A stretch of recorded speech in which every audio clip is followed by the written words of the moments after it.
This is Full Moon, episode 3. It's June 4th, 2025, and today we've got the Knicks moving on from Coach Thibs. NBA Finals preview quick, along with a shout-out to the NCAA softball and baseball tournaments. It's been a slow past couple days in the sports world, but it honestly, it worked out perfect because it allowed us to breeze right through and get to the main event that much quicker. The voice of college hockey and the chicken parm final boss, ESPN John Buccigross, joined us to talk Stanley Cup final. He gave us his analysis, his prediction, along with the origin of his chicken parm bit, the Buccigross overtime challenge, and so much more. It was an unbelievable conversation. I'm so excited for you guys all to hear it. We finished with Today on X, a quick standings check, our first ever mailbag question, and then, of course, the state of the moon. I can't believe we got Bucci Maine. I mean, I was just watching SportsCenter, finishing up some prep out there. Of course, Scott Van Pelt, SportsCenter. Buccigross is on my television screen. In the same day, you got John Buccigross on the Full Moon podcast and doing a hit with Scott Van Pelt on SportsCenter. Just two titans of sports media, SVP and the Full Moon podcast, battling it out. Hope you enjoy.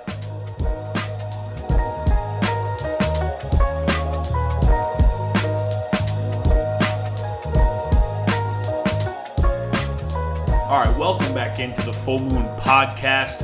If you're joining us for the first time because of this John Buccigross interview, welcome. My name's Jack Webb. I'm a former college football player at the University of Maine and now an aspiring sports media professional, I guess you could say. I'm a sports reporter up in Bangor, Maine at a local station looking to get my start. And we're going to start right off the bat today with the news really of the past couple days in the sports world. It's been a real quiet past few days between these conference finals and these final series waiting to get going. Nothing really too crazy else going on. But outside of some college baseball and softball, which we're going to get to. But we'll start with the news of, like I said, the past couple days. Tom Thibodeau out as New York Knicks head coach. And this one is a head scratcher because Thibs just led the Knicks to their first Eastern Conference Finals in 25 years. And you'd think with the roster they have and the way they're able to run it back next year that they'd want to keep some continuity and realize they're even a game one collapse away from possibly being in the fight and taking that next step to the finals. But no, they decide to opt out of Thibs and are looking for another option there at head coach. Leon Rose in the Knicks released a statement that really says nothing. Stephen A. Smith described it as weak as hell. And Shams says the team needed a fresh voice. Instant reaction was this felt like a player's decision. That this was, whenever you hear fresh voice, it's someone from inside the locker room, maybe multiple people from inside the locker room saying, we need a fresh voice because who's going to need that? The players need that. The front office doesn't care if that voice is running stale. They're not the one that matters to, obviously. And the initial reaction is that, okay, this was the players and them maybe not liking his style, maybe not, maybe Thibs is old school. About as old school as it comes. He clearly doesn't listen to any analytics in terms of resting players, things of that nature. He's a little behind in terms of the modern creativity of the game that you're seeing these days with the the fresh and continuously evolving skill in the NBA. And a lot of people, when you argue, okay, would you think it was the players, point to that Brunson quote post-game when the Pacers eliminated him when he was asked if Thibs is the guy, and he kind of scoffed at it and seemed as if he thought that question was not out of line, but disrespectful, maybe for the moment, maybe just in general, because like he said, he just led the Knicks to the Eastern Conference Finals as they had just kept building and kept getting better as the years went on. 4 out of 5 of his seasons as head coach, he makes the playoffs. They keep climbing these series. They get out of the first round, get out of the second round now to the Eastern Conference Finals. They've been taking steps over time. But back to Brunson's comments, you got to take that stuff with a grain of salt. First off, these players, for the most part these days, know better at the podium. They're trained at the podium. And the other thing is, how many times has a guy like LeBron James just lied to you at the podium? You know what I mean? You got to take these post game, these public comments like that with a grain of salt, because you realize, okay, players and other people could be pulling strings in the background.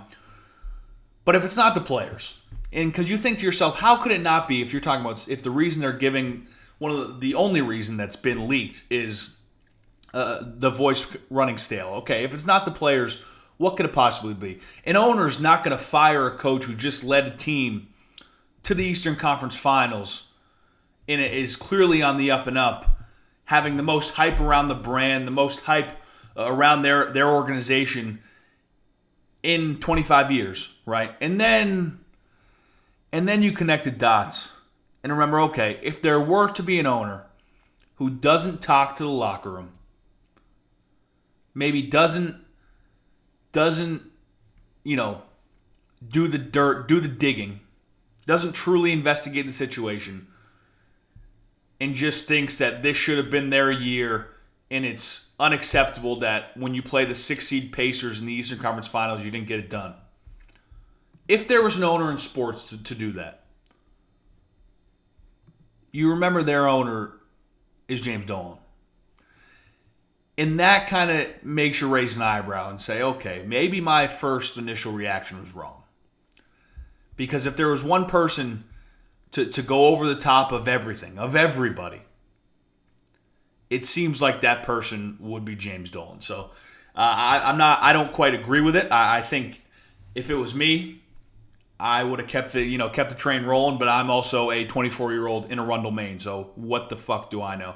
We're moving on here to the Oklahoma City, Indianapolis NBA Finals. A lot of people saying it's a nightmare for the NBA that you got two markets like OKC and Indiana in this year's finals, but it's not like the Western and Eastern Conference Finals were a home run. I think people are attracted to Halliburton's rise. I think people are all in on Shai Gilgeous-Alexander MVP and that young Thunder team. I feel that, it's not a LeBron Curry finals type of hype, but I think if you've watched the playoffs thus far with the lack of established star power there's been, I think that you're sticking around and watching these finals because the playoffs this year have been pretty entertaining. New people, new stars rising. The era of the role player truly coming to fruition, which we talked about last episode. And Pacers, plus 600 to win the series. Biggest underdog since the 2018 Cavaliers. I've got the Thunder in 6. I think that defense is just too good that OKC can play. The Pacers really fed an 8 on some serious holes the Knicks had on the defensive side of the ball. And I think the Thunder are just too locked in on that side. They're not going to let the Pacers just run up and down on them if they want to. The thing about that Thunder team is they can run. If you want to run up and down, they can do that too, but they can also slow down and play their game. I just think they're going to be too much in the end, and that the Thunder are an elite NBA team. They're an elite team this season.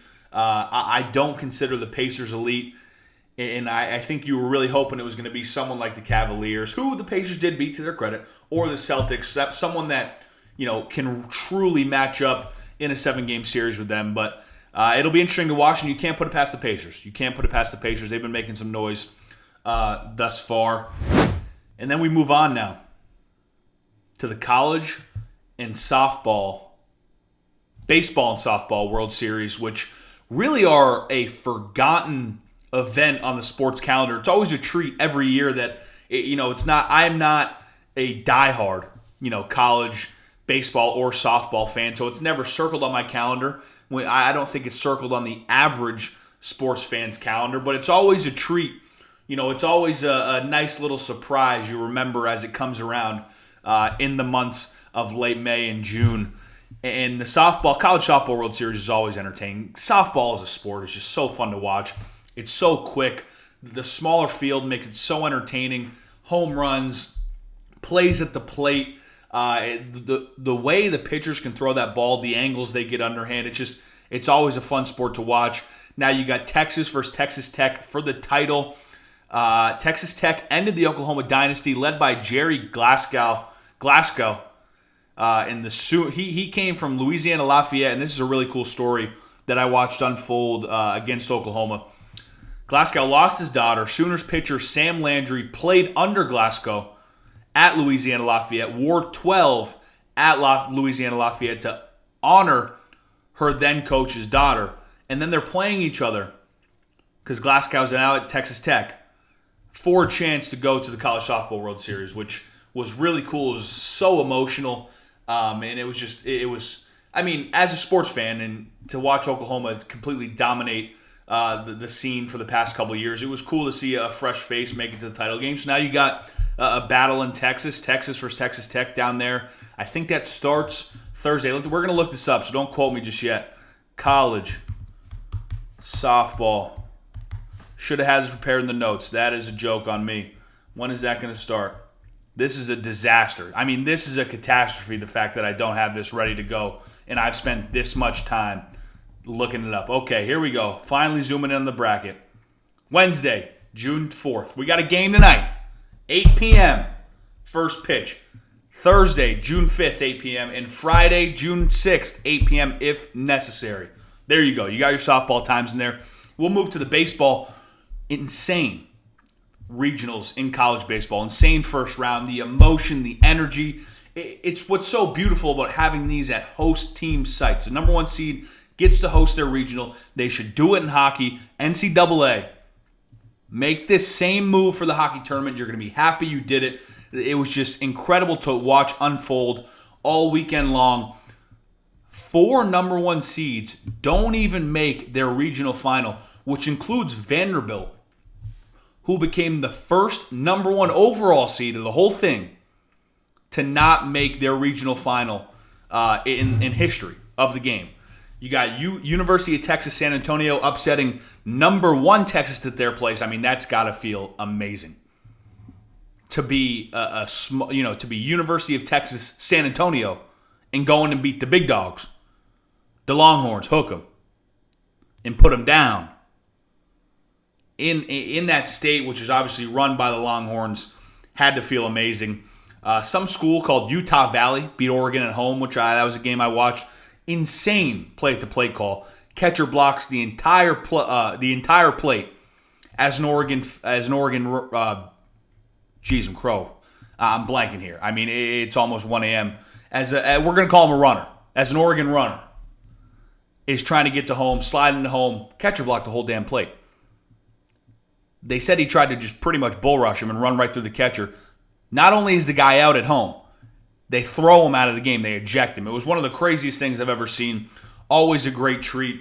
But yeah, that was our quick rundown of the past couple quiet days in the sports world outside of these softball and baseball tournaments. And without further ado, I appreciate so much this guy coming on. This is the 3rd episode of the Full Moon Podcast. He was gracious enough to let me conduct an interview with him and chat with me for about 5 minutes when he came to Orono for a Black Bears versus Denver hockey game. He was on the call. He's been incredibly gracious in responding to messages I've sent him, and I shot him one yesterday, and I said, hey, I'd love to have you on the podcast to talk some Stanley Cup final. Not really thinking much of it. I thought, okay, let me shoot the shot, and we'll see if it sticks. Almost immediately responds, yeah, sure, I'll come on. It was incredible. So here is my conversation with John Buccigross. All right, I want to welcome in longtime SportsCenter anchor, now the voice of college hockey on ESPN. You can see him on The Point and just really talking hockey all over the ESPN platform. John, thanks for coming in, and how are you doing today? Doing great. Good to be here. Down to 2 teams, so hockey season's a long one. Training camp starts in mid-September, and here we are, still playing in early June. It really is just an absolute 9-month war, it feels like. And just from your experience of being able to work with former players, former coaches, and be around, a lot of guys who have taken that journey themselves, hockey culture is unique, right? Which makes the Stanley Cup championship, the trophy, very unique. What, from your experience of working with those guys, what does it mean to players going for that every year and committing to that battle? Yeah, it's kind of interesting. It's probably something, obviously it's very difficult. It's a lot of hockey. Almost becomes a lifestyle where it's just the way it is, and their family has to understand that the longer you're in it, and for these two teams that are left, you're talking about it's going to end up being 2 months. So, although there was a nice break here between the conference finals and the finals, so they did get a break here to kind of get reintroduced to their family and probably get a little bit of a break. And plus, these two teams, they haven't been like, obviously Toronto or Florida had a 7-game series against Toronto. But other than that, not really long, drawn-out series. So Edmonton and Florida, in that regard, and with this big break before the finals start, hopefully they're fresh and they could get some of those minor injuries taken care of. We can have a great Stanley Cup final, which I think we will. Have you ever been able to talk to one of those guys who have coached it, played it, and just ask them what is the toughest part about this journey? Because it's 2 months. Playoff hockey is, as everyone talks about, probably one of the most intense things in all of sports. How I guess on the brain, how wearing is that journey on them when they're going through it? Yeah, for sure. It's obviously physically, but yeah, mentally as well, because there's so much stress every second of most games. You don't want to make a mistake. You want to do the right thing. And then you jump on a plane, you're going back and forth. So yeah, I think the mental stress is probably more than anything, especially for those goalies. Just imagine those guys. They play the whole game, every game. If you're a starter like a Bobrovsky, right?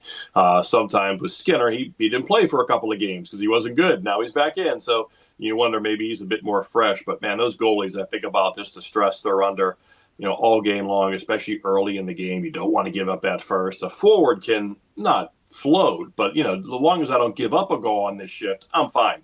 I could just play defense and then I play offense. But, man, those goalies, you think about the stress they go under. It really must age them. And one reason why some probably retire a little bit earlier. So these for Bobrovsky, these last 3 postseasons have been pretty stressful. So you wonder going forward how it's going to affect him, because it's a lot. Yeah, I mean, you just saw it with Ottinger, right, in that last series. Right. And with both of these teams handling, their conference finals, getting that rest, as you said, what's your overall thoughts on this series and this rematch coming in? I think it's the 2 best teams for sure. Last year it came down to home ice, and Florida won 2-1 in Game 7 after being up 3-0.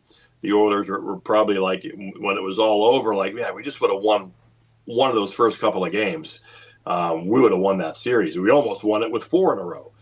This year, of course, the home ice belongs to Edmonton. They've been very good on home ice, nearly unbeatable. And so knowing that they have those 4 games, I'm sure they figure if we just win 1 game in Florida, there's no way that they're going to beat us twice here at home.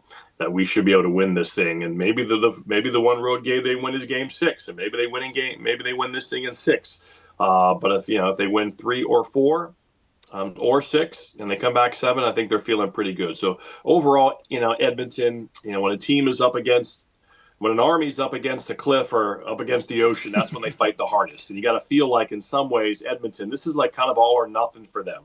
Leon Draisaitl gets a $5 million raise. Evan Bouchard is going to get about a $5-6 million raise. Connor McDavid needs a new contract after next season. This is kind of it for them. If they don't get it done here, their depth's going to take a huge hit. And the organization is older. They have no young, big-time prospects coming. It is desperation mode, absolutely to the hilt, and that's why I'm taking them. Yeah, is that the prediction? Can we get the full prediction here? Yeah. I would take Edmonton in 7, just out of respect to Florida. It'll probably go 7, but certainly they could win it in 6. I don't think anybody's winning this thing in 5. But I do like Edmonton because of that desperation factor. This is for this group.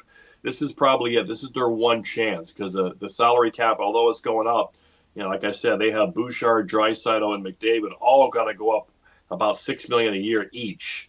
And they're already over the cap now. They were able not to use Evander Kane in the regular season, so they could kind of go. They're actually over the cap team right now in the playoffs, because salary cap doesn't count in the playoffs, just the regular season. So knowing that's on the line, so if they don't get it done, it's going to be really, again, either way, it's a great story. Us who cover sports, we like the drama and the theater. And if they don't get it done, man, what does Edmonton do now? One of my questions was going to be, what's your favorite storyline? Just gave us one, but is there maybe something about an individual player, or maybe the Panthers' forecheck against, obviously, that unbelievable break they have up there in Edmonton? What else are you really looking forward to in this series? Yeah, for sure. Edmonton's a team that carries the puck into the zone. No one carries the puck into the zone more, that zone entry, than Edmonton. Of course, McDavid's a big reason why. He might be the best in the history of the game doing that. You just can't stop him or slow him down. Where Florida is a team that dumps and chases the most. So they dump the puck in more than any other playoff team, and Edmonton carries it in. So that's going to be an interesting, part of the game. Will Florida be able to deny a few zone entries from Edmonton, make them dump it in and play a game they really don't want to? And can Florida get that puck in behind Edmonton's defense and keep it in there? Or is Edmonton going to have great retrieval games where they go back and get it, make a move, take a look, make a quick pass, boom, boom, and they're gone? So that's what it kind of comes down to there. But, certainly McDavid's the big storyline, a superstar like that. Most NHL hockey legends, they all have their cups. There's a few Hall of Famers who don't. But all the really, really big Mount Rushmore guys, they eventually get it. He doesn't have one yet. Obviously, Brad Marchand getting his second cup, one for Boston, one for Florida. That's certainly a very interesting storyline as well. So a little one there. So almost any player who hasn't won yet, there's certainly a storyline that goes along with it. Seth Jones, the defenseman on Florida. Yeah, certainly Matthew Tkachuk and Barkov, they have their cup from last year, but he doesn't have one. That would be a huge thing for his career when he retires in 5, 6, 7, 8 years. So those things are fun. It's always not just, they always focus on the best player like McDavid not getting his cup yet. And of course, another big one is Canada hasn't won a Stanley Cup since 1993. So that's, people, that's kind of get lost in the weeds here that, Canada could end their Stanley Cup drought. Last time, of course, it was the Canadiens in 1993 against the Barry Melrose coached Los Angeles Kings. So, that's another thing is Canada trying to end their drought. Yeah, it's unbelievable. With all that history of, Canada, these great hockey teams, how big of a win or how much of a relief do you think our neighbors in the Great White North would feel finally getting that thing back up there? Yeah, I think it will become kind of a nationwide thing. Maybe it would have meant more if it was like a Montreal or Toronto because they're around big population bases and you probably feel it more a little bit that way. But still, I think especially politically with what's gone on the last couple of months, I'm sure Canada would make them feel very good to win the Stanley Cup. They won the Four Nations. They beat Team USA. And although they didn't win the World Junior, USA won that one. Mm-hmm. So maybe this is a bit of a rubber match here. Of course, and Team USA just won the World Championships, which was awesome as well. So it was a great year for USA hockey. And although it's interesting, there's not a lot of really USA-born players in the Stanley Cup final. Edmonton, has very, very few. And, of course, Matthew Tkachuk, born in St. Louis. So, but a Florida-based team. Again, this is third year in a row for the Panthers.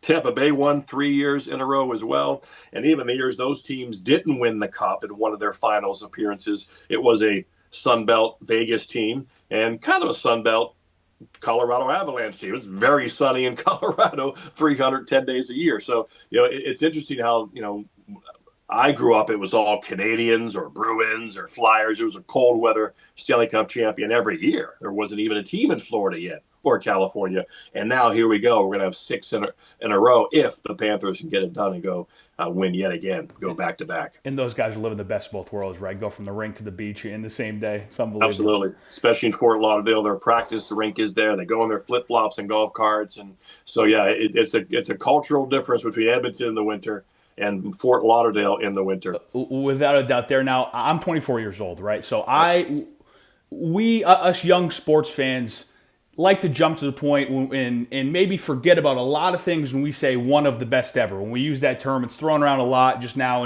in sports discourse.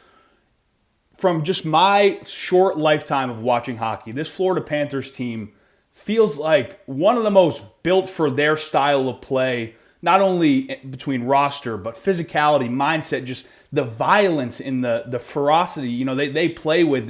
They honestly, once they flip that switch, they turn into psychopaths. You can see it in their face, right out there on the ice. Am I being, a naive young sports fan when I say this is probably one of the better physical hockey teams we've seen in quite some time? Yeah, for sure. Their culture is real. Guys who maybe you wouldn't think who would play that way, a Lundell, Luosterainen, suddenly they get on board. They feel empowered by the guys around him and their teammates, and a Matthew Tkachuk and Barkov and these guys. Of course, both fourth lines are physical anyway. But again, when you bring in Marchand to play with Lundell and Luosterainen, of course, Sam Bennett, the second line center as well. Tkachuk, he stirs it up. And then even Barkov is more physical than he was before Kachuk got there.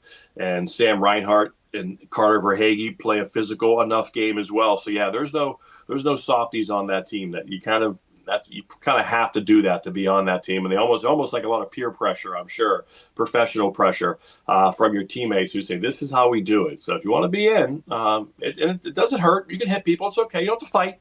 But just go, skate hard and run into someone. It might jar you a little bit. It might sting a little bit for once in a while. And it takes a level of courage and toughness to do that. But you can learn toughness. You can learn to be more physical. It's definitely a trait that you can learn. And that whole organization has learned it in a big way. Yeah, and once a standard is set, I think it's hard to, veer off of that. If you're a single guy in that type of room. And a great example of that is Marchand, right? He comes in and he's wearing the C in Boston. He is the franchise. He's biting the bullet in playing on the third line. What can you say about and I feel like that speaks to hockey culture as a whole, right? Yeah, no pressure too on him. He's playing with house money. This is not his team. It's Barkov and Kachuk and those guys. So he can just come in and play hockey. He still talk to the media, but he can talk to them about Dairy Queen and other things. He doesn't have to talk about, when you're a captain, you really represent the whole organization. And it's a bit of a heavy thing for some. And even those who enjoy it and still play well, it's still a little bit of a burden not to have to wear that thing and just go play hockey with a couple guys who barely speak English. That's fun because it's not going to depend on him. He's only can be a positive. And so I'm sure he's having a great time. He looks great out there at his age. Still a free agent this summer, so he's got to make a career decision as well. Florida is pretty capped out themselves. So he could stay there if he wants, but he'd have to take a discount. And that's something that he wasn't willing to do in Boston, even though Boston offered a really good contract in the end. It wasn't quite what he was looking for.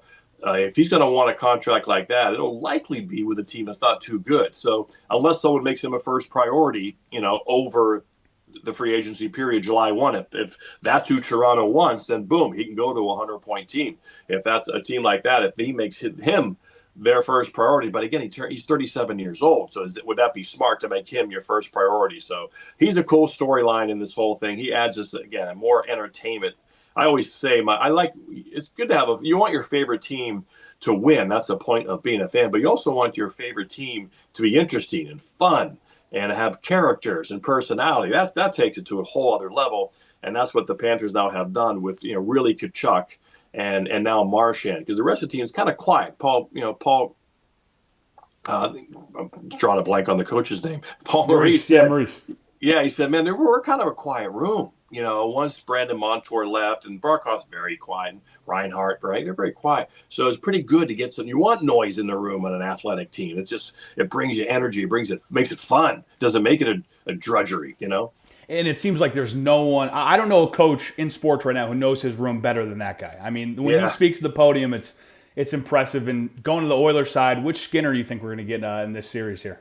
Yeah, it's interesting. He's been really great. He's been great late in series. Interesting. Going back to his junior career where he played junior hockey in Canada before he turned pro. Some played college in America. Some played junior in Canada. And he had this happen to him in the Memorial Cup championship run as well, where he got benched for a couple games, came back and got 3 straight shutouts, got benched again, and then the finals becomes a hero. So it's very interesting that this happened to him as a teenager playing junior hockey. So that's probably one reason why it really hasn't bothered him if he didn't play for a couple of games. He actually lived the script. He actually lived it. It was almost like it was a dress rehearsal for him for the NHL. So he seems to be fine. His confidence is back. But yeah, it'll be interesting to see if Florida pops a couple in, especially in Edmonton. Obviously, if they get the first game, man, the pressure in game 2 will be huge. But even if Florida gets a split in Edmonton, the pressure will be on pretty big.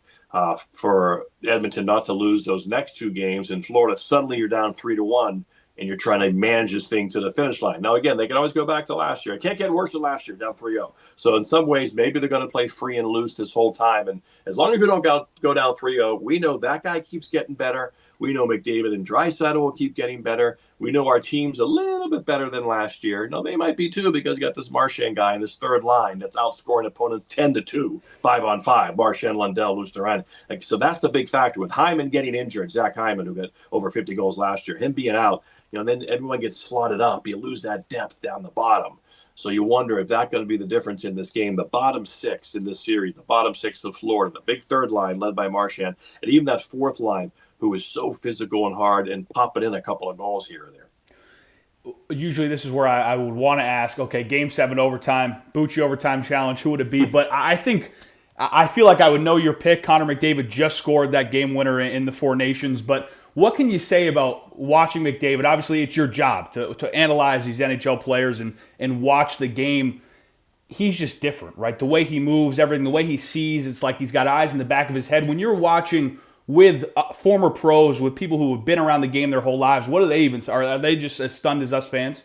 Yeah, it's just no one's ever looked like this fast in the history of the game. That's why you really can't, just look at a website to say who's the best player of all time. Like you can't make that call without actually watching the player play. It's almost unfair. Like even Babe Ruth, we weren't able to watch Babe Ruth play. So when you see his numbers and Barry Bonds' numbers and Shohei Ohtani's numbers, we've seen Ohtani play. We saw Bonds play. Didn't really see. We saw some fast video of Ruth, but when you see McDavid play, then even though someone might have scored more goals when he's done playing, or someone might have gotten a few more assists, once you watch the video and see that guy play, you realize it's just different. And it's no one has been as fast and as skilled as him in the history of the game, that combination.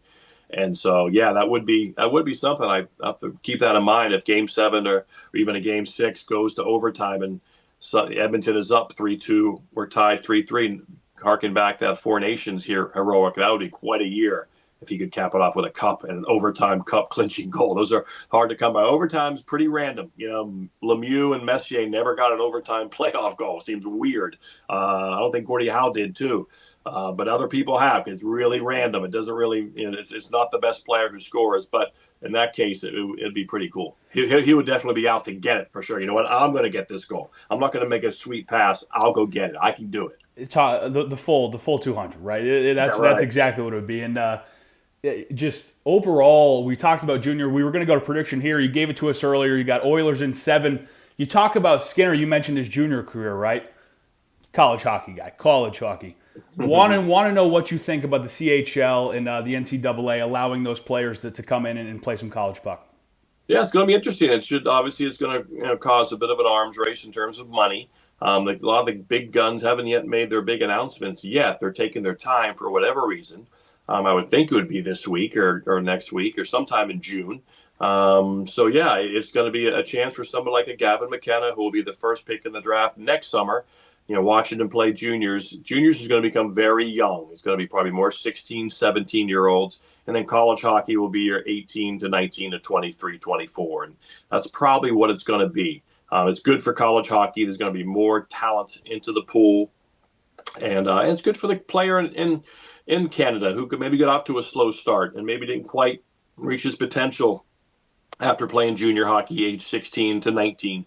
Now he's too old for junior hockey, but maybe he can go down to college hockey and maybe give himself a couple more years of development, work on some weaknesses. You don't play as many games in college. You don't play during the week for the most part. You can lift weights and train all week and then play your games on the weekend. So it should be good for college hockey to get some star power, some really high draft picks, more of them. And so I'm looking forward to see how it all shakes out here this month. Yeah, absolutely. And then you travel around all over the country all year long, right? Doing these college hockey games from NHL arenas to college arenas. What is one of your favorite arenas you've ever been to, and why is it Alfond Arena? I do love the old ones like Alfond and Yost in Michigan. Some of them can be cookie cutter, but these ones, Alfond and Yost especially, just it gives that old college hockey feel that is slowly, pretty much all gone now. All those schools have replaced their old smallish rinks with new rinks, and so to me and Michigan refurbished their Yost Arena, but they did a great job. They really respected the history. It's still small, intimate, like Alfond. So it's Maine and Michigan for me. With those Big Ten schools, it feels like, and you talked about the big dogs haven't quite gotten in just yet. With the whole NIL and in the CHL, the mixture, it feels like we're going to see some real solid teams out there in the Big Ten soon. Yeah, they have the money and they have the brand name. They have the big TV contract, although they don't really share the football TV contract with the hockey team, so they're kind of on their own. But again, big fan bases, big alumni bases. They have their own network, which can help if a parent wants to watch their son play. They have a chance to see them play on the Big Ten network. They don't show all the big games, and I wish there was maybe a more centralized option for a lot of these college hockey fans like ESPN Plus. We have all the Hockey East games, we have all the ECAC games, so that's great. But for the Big Ten and even the NCHE, it'd be nice if they could somehow come up with a deal where they put all the games on that one place, just for the fan and for the scouts and for the parents and things like that. So, yeah, but the Big Ten has a big advantage that way because of the alumni, because of the money, and also it's a very competitive conference, so they're gonna go for it. They're going to spend money. The facilities that they have on some of these Big Ten campuses, they're better than the NHL. Like for an Ottawa Senator, they go to Ohio State or they go to Michigan. It's better there than playing in Ottawa or playing some other NHL team. So that's tough for a young Canadian junior kid to see this and say no to that. And now they get paid to play, whether it's 50,000, 100,000, 200,000 for people like McKenna. Then you bring them on the official visit, and you get to see what you can do after a win on Saturday night, right? That might right. Sweeten the pot a little bit. Football games, a lot of co-eds, a lot of people your age, that you can get to know people and have a lot of friends. There's nothing like college for that. And of course, we know how socially isolated a lot of young people are, especially boys, young men. To be a part of that, a college scene, I would think would be very, very inviting for them. Without a doubt. Now, Bucci, just a couple final quick hitters here. You've started multiple trends, right, on specifically Twitter. Chicken parm. You are the chicken parm guy. You're the college hockey guy. I want to talk about the chicken parm. Can you describe your perfect chicken parm for us? It's not complicated. It's chicken, cheese, and sauce. Can't beat that. The chicken not too thick because otherwise it can get kind of dry. So just kind of like, just in a good solid, obviously a great tasting sauce for anything Italian. That's the foundation of any Italian meal is the sauce. So yeah, and always have enough cheese. Just as long as you have enough sauce and cheese and a good cutlet. Cutlet is obviously the key. If you need to hammer it down a bit when you go buy it at your grocery store, definitely that helps. The flatter the better. And also another big key is cook it hot, really hot, 450, for 12 minutes, not 400 degrees for 20. When in doubt, when you're cooking chicken in the oven, it's the hotter the better in a short amount of time. So 450 for 12, chef's kiss. I love it. Getting our recipe advice too. That's great. Yes. Do you have a favorite color? Do you have a favorite parm you've ever had? There's so many good ones. The north end of Boston is a great place, as people know, to go get a charm. Ray Bork's restaurant Tresca has a veal parm, which is phenomenal. But again, that's what's great about chicken parm. It's a keep it between the tackles meal. You're hungry. You're hungry. You need to be satiated. You don't want any flea flickers. You want 3 yards and a cloud of dust. Run the damn ball. Run the ball. Okay, ball control offense. No flea flickers. I need not to be hungry. Chicken parm, never terrible. Always at least good. Sometimes amazing, but hard. Really, very rarely is it terrible. That's only if you overcook it. So just a dependable meal. What you need when you're just you want to be not hungry. Right? And that's what it comes down to. Now, are you at the point now where you just show up to a restaurant, maybe even the North End, and there are murmurs like, "Hey, we got to cook this one well. Buccigross is here." I wouldn't go to the murmur category yet of people, but there's definitely the people come out from behind the kitchen and they will say something, and they will, or sometimes I don't get it. God forbid, I might get something else. I don't get it every time I go out, and they're disappointed I didn't get their chicken parm. So, but yeah, sometimes someone will come out and mention it. I always get a big kick of it. Like, I just don't think people are paying attention to this stuff very much. I mean, I just posted a picture of chicken parm one day, and then people started to send it to me, and I made a couple of, I kind of judged them, and it became a thing out of nowhere. So like most things with me, it just starts really out of nowhere. Not a focus group, no planning. I just kind of go live life and see what happens along the way. I love that. That's what makes you you. And just wrapping up here, I'm 24 years old, young person trying to make it in the sports media world, right? Working at a local TV station up there in northern Maine. You had a very similar path, right? Local TV to, the heights it's brought you. Any advice to a young person who's maybe a journalism major or a sports media major somewhere, something of that nature, looking to get into the business?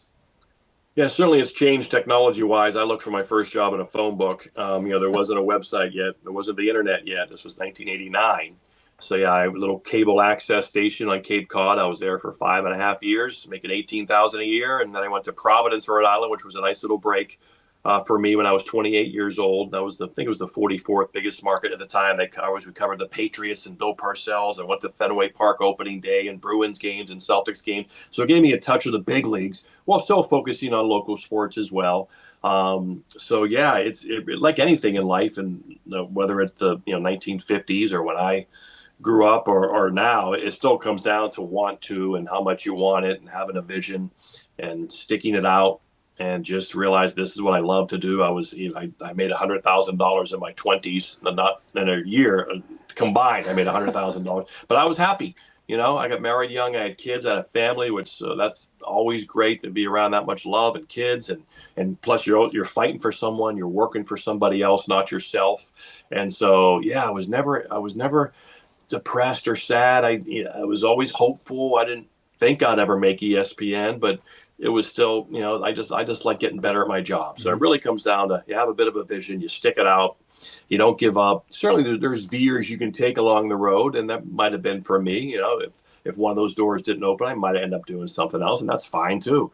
So in the end, it really comes down to want to, and don't take no for an answer, and to keep getting better, being someone works with people well, and interviews well, is well-rounded, reads books, well-read, can have a dinner conversation, can look people in the eye. All those fundamentals can still certainly take you a long way. Again, the world is changing fast. AI is frightening. I'm sure it's frightening for young people, how many jobs it's going to replace. What does that mean for me? So the your generation, people, young men and women your age, are going to have to really be flexible, really be on the lookout. I got lucky when I got into the business. It was a growing business. It was just started to take off because corporations started to buy these TV networks. Walt Disney bought ESPN, ABC, the same year I got hired. So I was on the rise of cable television, and now we're going the other way because people are cutting the cord and the revenues aren't there. And when I started, the revenues just went up and up and up and up and up until about 2017. Then they started to dip, and now it's a challenging time just trying to hang on to your job, one contract at a time. They can always tell you to go home anytime, and my contract's up in 11 months, and my time might be up next May 1st. But again, you don't worry about that. You stay strong and courageous. You figure it out, and you just keep going. I absolutely love that. And what was it like for you to, transition from SportsCenter, right, which was awesome. I mean, legendary, brought up my entire generation and more growing up. But to go all hockey, right, to fully dive into this play-by-play stuff with the college, for the point to kind of emerge as a show, that's probably great for you to really study one of the sports you love. Yeah, and again, that was back in 2006. We lost hockey in '04, so 2006, I'd been there 10 years. I was 40 years old at that point. I was like, hey, maybe I'll ask him to do some college hockey play-by-play. I knew it wasn't a big deal to them. So, hey, go ahead, knock yourself out. Do a few college hockey games a year. But I was thinking, long term, you think about it, these play-by-play guys can really work a long time. Vin Scully was 87, and you can work till you're really in their mid-70s and still call games. You don't see 70-year-old studio guys. And I wasn't sure they would have 60-year-old SportsCenter anchors, but we do. And so I wasn't sure of that. So I said, maybe I should start to work on another part of my game that has some longevity. And play-by-play did that. So I started that in '06. It wasn't a lot of college hockey games, but I did. And so now, even though it has been 19 years, I've been calling games in some capacity. Really got amped up these last couple of years. But that's been great, though. I love covering hockey from October to June, and then do a few sports centers in the summer. I love it, but I'd love to do more. Like I could do college basketball games or golf that ESPN has. I really would like to do more and more, actually. So like I said, if my contract doesn't get renewed by ESPN, there's a lot of things and a lot of people out there I'd love to work for, more kind of like on a freelance basis. Now that the kids are grown and I don't have to worry about the money aspect in terms of paycheck to paycheck. I've been a good boy saving. I live below my means. I have a good 401k because I walked in and never touched it for 30 years. So I'm in a good spot because I made all those good decisions. So now I can maybe pick and just go, yeah, I don't want to do that. I don't have to do it. Now I can do what I want to do. So that's kind of exciting too. I love that. And lastly, I can't leave here. I am a Bucci Overtime Challenge winner back in 2016. Yes. How did that originate, and when did that really start picking up to the point where you're sending shirts out and all this stuff? Because that stuff's awesome. Yeah, it happened fast. It was just, it was a thing we did way back in the day. in the late 90s, early aughts, where a game would go to overtime and we're the post-game show. So to kill time, we'd throw $1 on the set, each pick a couple guys, and if your guy scored, you take the other $2 from Ferraro and Melrose, and you start the show. And so I was, soon after joining Twitter in 2010, 2011, that game kind of dawned on me. It was like Stanley Cup playoff season. I go, oh, maybe I'll just throw that out, a tweet. I was a little Twitter ignorant. I didn't know what it was. And then when I joined, I was trying to figure it out. I eventually figured it out, but I wasn't sure. So I threw this thing up there, and the hashtags were real big at the time. So I was like, yeah, pick one player on each team for this playoff game, and I'll retweet you if you get it right. 10 retweets. Bucci overtime challenge, very clunky, literal hashtag. And I just couldn't believe after every game it got more and more people. I was really shocked. And it became a really huge thing by the end of that playoff season. That's what I kind of threw out on Twitter. Hey, maybe I'll make T-shirts next year, and I'll sell them. I'll give them out, but I'll also give a chance to sell them to pay for me buying these T-shirts, and I'll give the money away to hockey-related charities. And enough people responded, yeah, I would do that. I'd buy one. I was like, okay, I'll take a shot. Even though it's kind of like the old write your congressman letter. If only 2 people do it, to them, they're like, wow, these 2 people wrote a letter. I know there's more. They just didn't take time to write the letter. So the fact that a couple of people responded, I said, okay, I'll buy 1,000 white T-shirts, some small, some medium, some large, some XL, double XL. And they sold right away. And it was an avalanche. And, after I was selling like $20,000 worth of stuff out of my house, people sending me money in envelopes. That's how fast it grew. And I got hats and coasters and all kinds of things. And it's kind of plateaued now. It's still a big thing. The game itself is a big thing on Twitter. The merchandise, again, at the time, it was kind of it was a hot topic. It was a hot fashion topic to wear. It was in, whatever that is, whether it's an energy drink or, whatever. Young people are looking for that in thing. It's not really an in thing anymore, but it has a tradition to it, and people enjoy it. And I still will sell things. I haven't launched really any new products. I have a good, loyal fan base. If I launch some new products, they'd probably buy them. But that's a whole other, that takes time, and that's a business. And again, that might be something I kind of re-energize and do more if I have more time on my hands. And so it was a gift. It really was, to be able to give that kind of money, over $250,000 to charities, and make a connection with fans and hear them talk about it like in a tradition standpoint now, 15 years later. That's pretty neat. Just to some you invent out of vapor in your car, decide to send this tweet, and it becomes a thing. And then college hockey, same thing. That became a hashtag, and that's I sell more college hockey stuff now than I do Bucci overtime stuff. So, and now I sell some parm stuff as well. So it's been it's been fun exercising that muscle. I never thought I looked at myself as a businessman, but it's given me a kind of peek into that. And so if I ever do want to start my own podcast or my own small little media hockey thing, I already have the bones in place. I have I have an LLC. I have this kind of brand that would probably help me get some eyeballs. And so it's something I've thought about from time to time. Yeah, that's awesome. I'll tell you what, tradition is the correct word, because we might not tweet it out. My buddies will sit there in overtime, Bucci overtime challenge. We'll go around the room and plug it in. So it's alive and well. And just lastly, how's the golf game? We got to ask about that. You are a big golf guy. Good. Yeah, I love to play. I'm not as good as I used to be. I got down to a 1-2 handicap way back, back in the day. And so I would do state tournaments, and I qualified for the Connecticut Amateur one year. I tried for the U.S. Open qualifier.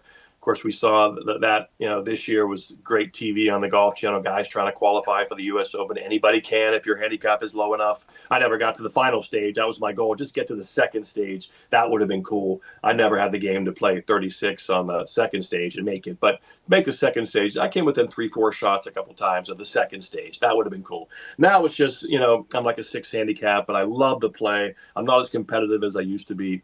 I just get out there to enjoy the day, enjoy friends, enjoy people, and my body's healthy right now. I've worked on the mobility the last year. The hips are loose.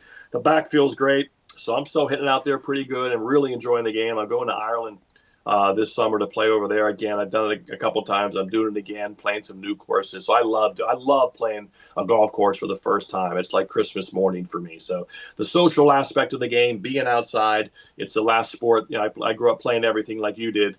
So it's the last sport I still play. I don't play pickup basketball or hockey anymore, or slow pitch softball, which I loved the competitive nature of sports. This is my last one. So what about cornhole? I guess occasionally. I guess cornhole is like the latest one now, but you just don't move a lot, Yeah, it's a little stationary, that one. So a little stationary. We got a U.S. Open pick or what?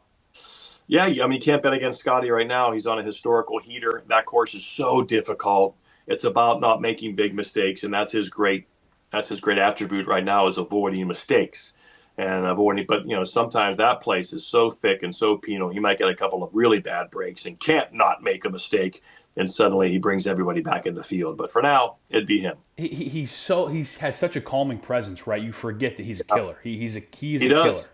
Yeah, and because of the results, his confidence are off. It's off the charts, and he expects to win now, and that's what those guys and those teams are the scariest. Like the Florida Panthers, they expect to win. I know Edmonton does too. Every team does, but you almost feel like Florida expects it a little bit more.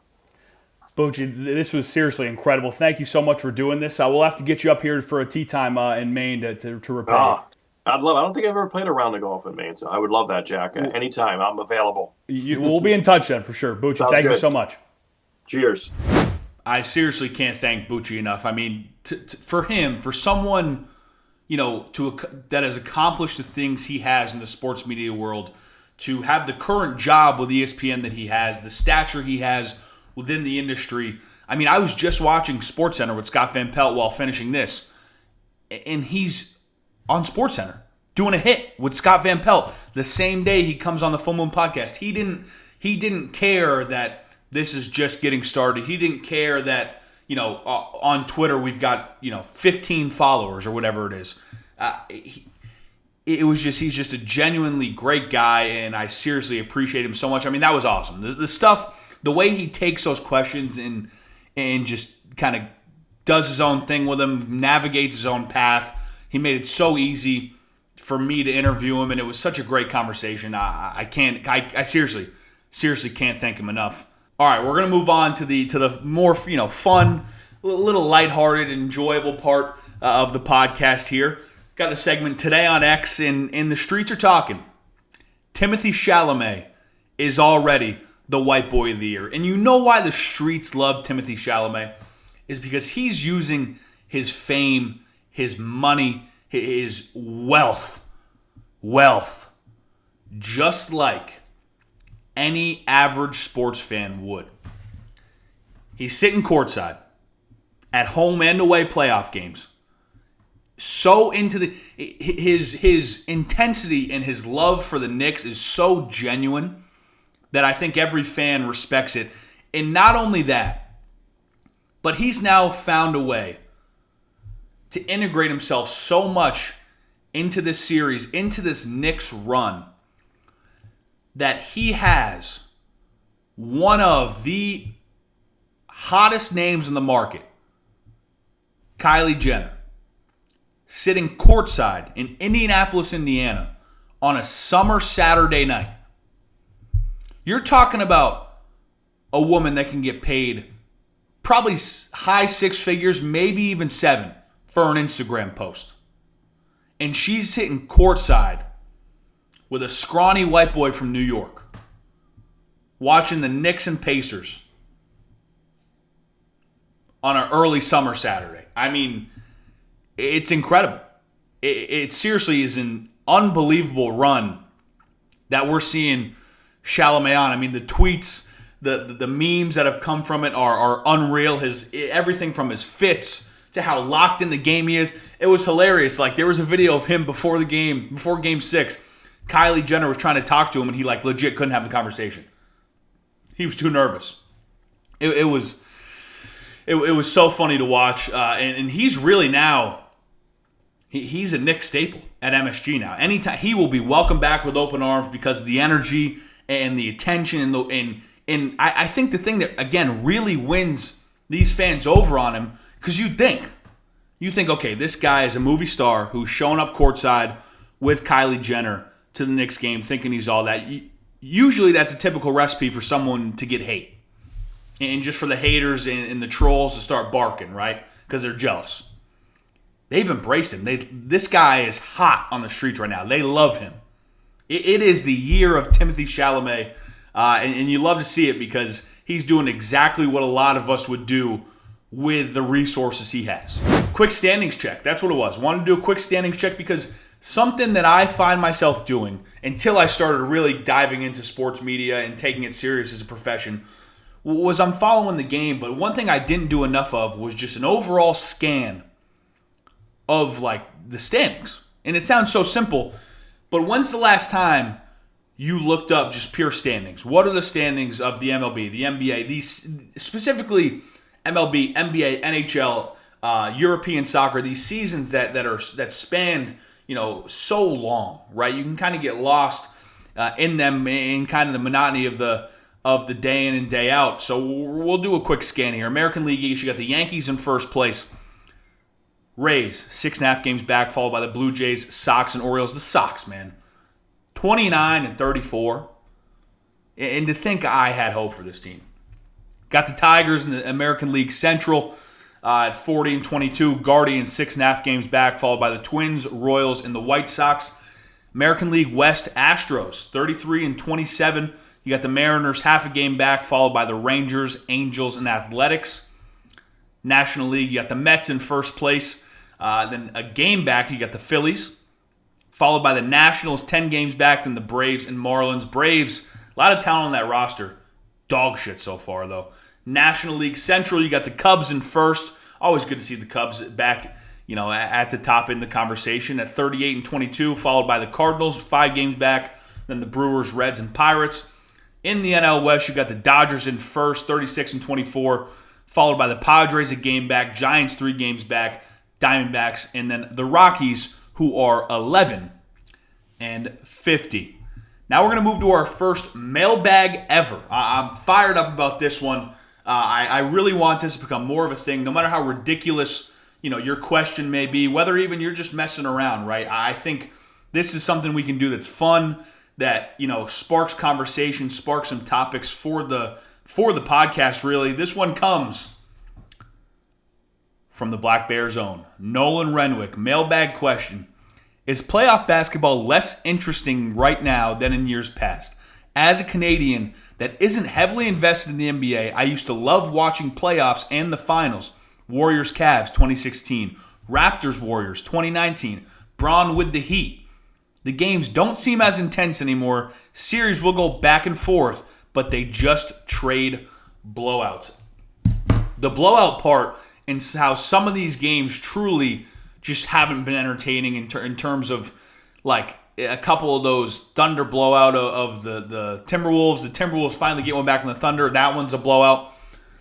It is tough, and it is frustrating to watch these intense games, but I think what you're missing in terms of the nostalgia factor in being fully invested is what we talked about earlier in the podcast. I think the lack of established OG star power has maybe hurt the casual fan, right? It makes it not feel like the old days, right? Like I think that Warriors Celtics finals in 2022, you had some big names, big brands. Obviously, can the Warriors do it again after a couple of years? Can the Celtics get their first one with this young core? I do agree. I think that, and here we go with the brain rot words, maybe had a little bit more aura to it, a series like that. I just think it's like Gilgeous-Alexander is an MVP, but he's not one of these OG stars. He's still kind of rising, almost like a Kevin Durant, on the Thunder in his young days. Like he's not one of these guys who you've been watching for years. And as a casual fan like yourself, I just don't think you're as invested because you're so used to these names like LeBron James, Kevin Durant, Steph Curry, etc. You know what I mean? So I think that was a great question, and I think that's something a lot of people are relating to is that nostalgia factor. I think too. I saw a tweet about it talking about today on X. The streets are talking. That was our topic last time, was that the streets aren't a fan of this booth in terms of what they're rolling with on ESPN. Maybe the broadcast is lacking a little bit. I think there was just something, a little different about those Warriors Cavs series that you're discussing. I also think that was a very special time in NBA history, a time that as we move on and get older, will just be looked back on more fondly, and amazing how you really had superstars at the top of their game battling it out what seemed like every year on the biggest stage. So again, please, these mailbag questions are at the very least conversation starters, right? So I really appreciate that, and I love that. And we'll finish now with a State of the Moon podcast. I mean, what a get. What a get for the third episode. Again, like I appreciate everyone's support off rip. It's not like we're crushing it numbers-wise or anything, and you get John Buccigross, in the third episode to help you preview the Stanley Cup final. And not only that, but tell some great stories and explain some things that I was curious about along the way. That was, again, an unbelievable conversation and kind of a pinch me. It was kind of a pinch me moment. Like, that's some guy I grew up really watching intently. I loved how comfortable he is on camera, and you saw it just in our conversation, how he could just take a subject and run with it, right? And he had all this information to give, in his opinions were right there at the tip of his tongue. It was just so impressive, and I mean, seriously, what more can you say than what to get for the third episode? And another thing we can do here in State of the Moon is I just love to talk about life, and I had a really cool moment this weekend, a really cool moment of clarity in almost like a, maybe not dreams come true. I'm not quite sure how else to describe it, but I'll just explain it to you. I'm driving down to go see my buddy Rob Denota. He lives in Westchester. We're headed out in the city that night just to watch the Knicks Pacers game and be young and go out in the city. It was a great time, and I pick up my buddy DeAndre Bird, one of our teammates. These are my teammates from Sacred Heart University in my time there. And me and Bird are going. We're surprising Rob. Bird told Rob he couldn't come. We got him. He didn't believe it for a second. Or he believed it fully. That was not the right phrase to use. But and I'm just thinking on the ride down with Bird, we're going to meet up with Rob and then meet a couple of our other buddies who play lacrosse at Sacred Heart in the city. And it was like, this is what they all told you about when you were entering college athletics. They told you, these guys are going to be your brothers for life. The bonds you form over these 4 to 5 years are going to last a lifetime, right? And you always hear that when you're in the moment, but you're in the moment. You're seeing these guys every day. You're like, yeah, we'll deal with that when it gets there. But you do, daydream off and you think, okay, the moment we get to go out in a city or, our weddings, these moments down the line we get to share together are going to be really cool.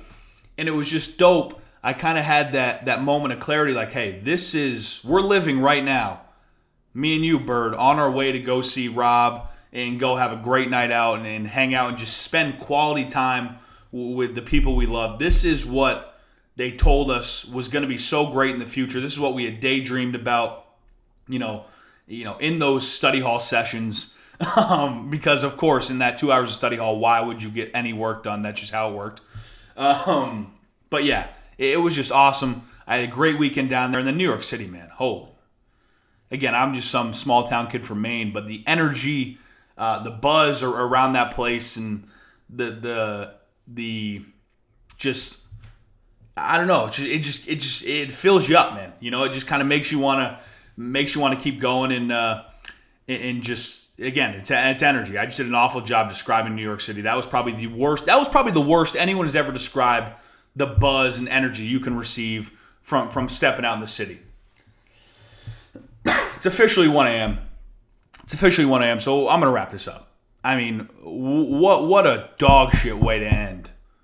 And I'm not going to go and re-record this. This is what the full moon, this is what State of the Moon specifically is all about. We're learning on the fly. We're just going to keep getting better. And that was a dog shit way to end an unbelievable podcast with an unbelievable guest. So I hope you'll join us next time. I promise. I'm gonna make sure.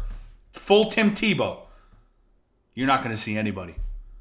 You're not going to see anybody work harder over this next week to finish a podcast better than I'm going to work for the rest of the season. I promise you that. Full Moon out.